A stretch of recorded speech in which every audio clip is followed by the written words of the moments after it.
continue our look at the Gospel of Mark, we moved, though, to chapter 8, verse 27. Jesus went on with his disciples to the villages of Caesarea Philippi, and on the way, he asked his disciples, "Who do people say that I am?" And they answered him, "John the Baptist, others Elijah, others one of the prophets." He asked them, "But who do you say that I am?" Peter answered him, "You are the Messiah, the Christ." And he sternly ordered them not to tell anyone about it. Then he began to teach them that the Son of Man must undergo great suffering and be rejected by the elders, the chief priests, and the scribes, and be killed, and after 3 days rise again. He said all this quite openly. Peter took him aside and began to rebuke him. But turning and looking at his disciples, Jesus rebuked Peter and said, "Get behind me, Satan, for you are setting your mind not on divine things, but on human things." He called the crowd with his disciples and said to them, "If anyone wants to become my follower, let them deny themselves and take up their cross and follow me. For those who want to save their life will lose it. Those who lose their life for my sake, for the sake of the gospel, will save it. For what will it profit them to gain the whole world and forfeit their life? Indeed, what can they give in return for their life?" The reading ends here. All of our readings in one way or another touch on language, communication, usually the use of the tongue, and that's what I want to emphasize this morning. In The God of Small Things, we read this quote, "That's what careless words do. They make people love you a little less. Conversely, words spoken with care open the door to having love grow, received, love offered." In a few hours, I'm going to Wood River to make a probably practice presentation for elders, in part on communication, and how church communications are sometimes done with care and sometimes done carefully or carelessly. Depends on the person, depends on the situation. How do we speak? In church, outside of church. In James 3, we see that the unbridled tongue, a loose tongue, a careless tongue, is surely an unwise tongue. If anything, wisdom material here stretches across 2 millennia and throws a gauntlet down at us right now. Notice, James does not see authentic or sincere or emotional speech as an aspiration or as a guide. No. Careful speech, tamed speech, speech that's been reflected upon and thought out is what we should strive for, because James insists words have consequences. Words may appear small, they may appear trivial, but they can have large consequences. They can be a stain. It's the scorching, ghastly imprint after a fire or a volcanic eruption. Words guide what we do. Small words help create a life. As we told the children, sometimes 3 words, "I love you." Sometimes 2 words, "I'm sorry," touch a life. I was thinking once again, just a few minutes ago, we have all seen too much war and too much death. And we've seen it be avoided as well. A lot of us in here are old enough or have read about it in history books. President Kennedy in October of 1962 said that war was imminent over missiles in Cuba. But the words weren't uttered, "We are going to war." He promised to try to find a way out of that dilemma, in part because he had read words by Barbara Tuchman in The Guns of August, that World War I, we're marking its 100th anniversary of terrible bloodshed, was blundered into. No one made a reflected decision about it. At the same time, we have been told we are going into partial war over and over and over again, at the loss of much life and much of our treasure. We go into a church or before a judge and say, "I do," and that touches a life forever. We've gotten to the point in national politics where we are seeking what we call gotcha moments. We seek a slip of the tongue, some inadvertent statement, and we ignore carefully constructed policy positions and careful speeches. Indeed, perhaps Mr. Trump's rise in the polls is in part based on his seeming disdain for such searches. But James goes a step further. He says that the Christian walk should be an integrated, coherent one. That we should walk the talk, as it's been said. When I was a kid and someone would say something vulgar or profane, someone would say, "You're going to kiss somebody with that mouth?" James really is saying the same thing. How can the same mouth that we use in prayer be used to cause such hurt, poison, and destruction in relationships over and over and over again? I've been mentioning John Gottman's work a few times here.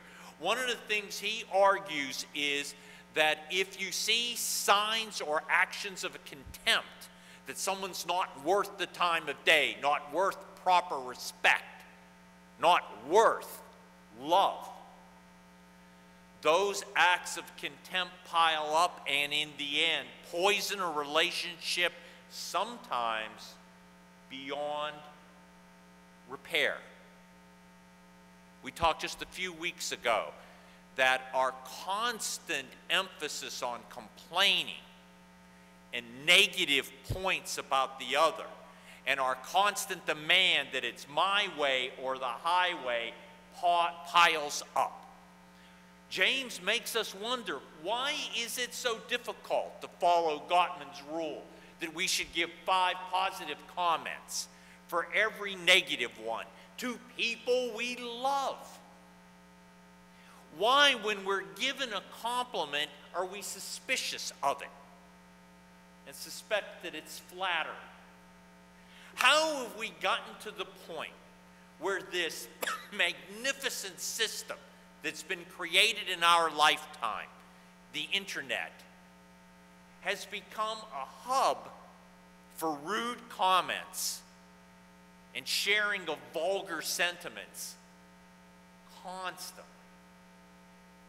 To use that rudder analogy of James, why do we direct so many words into criticism, knowing that they're going to result in defensiveness that often is going to mean words thrown back at us as well? Last week, we looked at labels as prejudice, as a way not to think, not to understand the other. We speak often to win or to hear ourselves talk, to score points. So often we don't listen to understand, but we listen only to give ourselves more room to speak in a minute. So often we don't speak for ourselves, but we claim to speak for others. So often we create triangles and prevent the direct communication that can foster, further, or heal a relationship. Now, those are words, but we know we communicate beyond words with gesture, with tone of voice. Psalm 19 says an astonishing thing about this. It proclaims that God's voice is one of silence. But it's the silence encoded in the natural world, some of whose sounds we hear, many of those sounds we don't hear because they're soundless, or we don't hear them often. The Greeks spoke of the music of the spheres, of the stars themselves sounding musical notes like a choir. Paul Simon had a famous song, The Sound of Silence. The heavens proclaim God, the psalm says. They're voiceless, but they proclaim God. Pardon me, but still it's a partial word. It's a hint. It's a glimpse of God, but for Christians still but a glimpse. But allow ourselves to hear what the natural world tells us. No human beings ever have seen as deeply into space as we have. We've seen almost to the edge of creation with our telescopes. Just recently, we've seen pictures of the dwarf planet Pluto that no one has ever seen. We all knew that Saturn had rings for a few hundred years. Only we have seen them in detail. For me, it is breathtaking to see a picture that reaches almost to the dawn of time, and to realize that light travels at 186,000 miles a second. What's transmitted in the face of such grandeur, or dare we say, grand design? But the scripture also says that that's only partial, and we get a hint of it finally in our gospel lesson. It's about words in the end, too. Jesus asks a poignant question. Who do people say that I am? Say that I am. And then he asks, but who do you say that I am? And only Peter speaks. You are the Christ, the Messiah, the anointed one, the awaited one. Only Peter's voice answers the voice of Jesus' question. And Jesus hears those words as inspired words with Peter the instrument. Who do people say that I am? All the answers are religious answers, but they're not the one Jesus was speaking or seeking. We say with words, week after week, what we believe in various creedal formations. They're always going to be partial, but they also seek to say the truth. As soon as Peter says, you are the Messiah, Jesus changes the whole definition of what it means to be a Messiah. And he turns it into one who will suffer and die. Martin Luther King said, occasionally in life, there are moments of unutterable fulfillment which cannot be completely explained by those symbols call words. Their meanings can only be articulated by the inaudible language of the heart.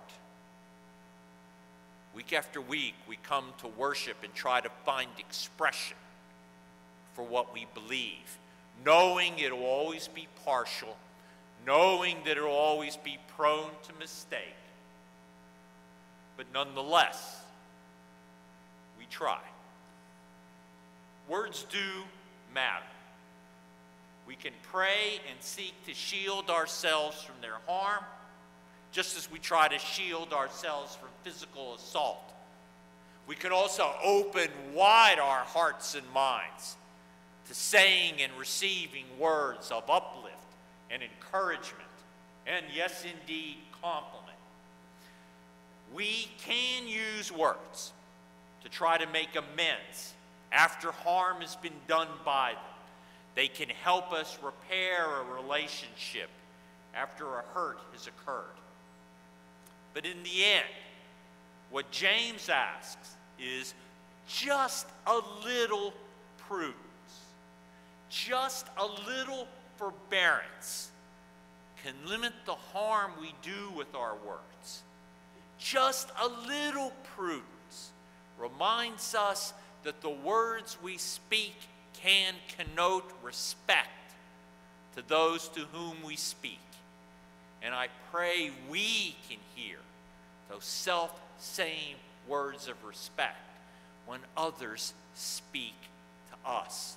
We live in a matrix of words.